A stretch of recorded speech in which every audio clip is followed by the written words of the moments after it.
Interpersonal relationships are also very, very important because everyone knows from their own experience that when you work with people that you enjoy being with and you know a lot about, then time flies and work goes smoothly. So basically this, I think, works for primary classrooms as well. Teachers should always try and get to know their learners really well. And I think I was struck by some work we've done in India recently. I was struck by how many teachers mentioned it to me that through the project they got to know their children so much better. They discovered so many new things about them, and this led to better learning. And when we looked at this a little bit more, when we discovered that there were two reasons for this.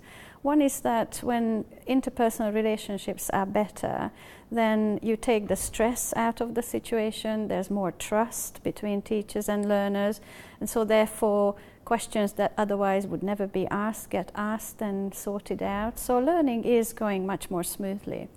The other reason is that a teacher who knows the learners really well can target the learning material, can bring in maybe materials that are specifically interesting to that group of learners. So it kind of helps trying to meet their needs much better as well. Interpersonal relationships, of course, mean that teachers and learners need to get on, but also learners with other learners need to get on as well. So what can you do in both cases? Teachers can, for example, listen to learners much more carefully and take their feedback seriously. So don't just ask for feedback, be prepared to act on it as well.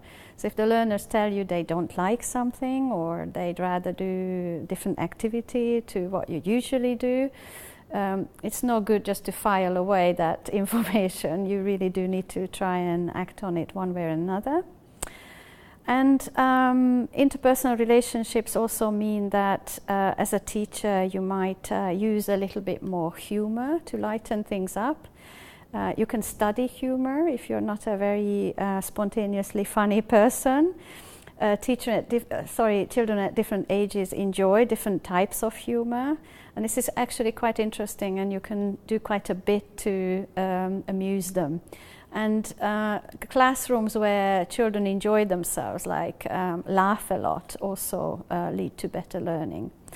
And you can pay a lot of attention to student-student relationships. You can help children to work better in groups with friends. You can make friendship and group dynamics into the topic of your teaching, for example. So there are lots of ideas in everyone's classroom where interpersonal relationships could be easily improved.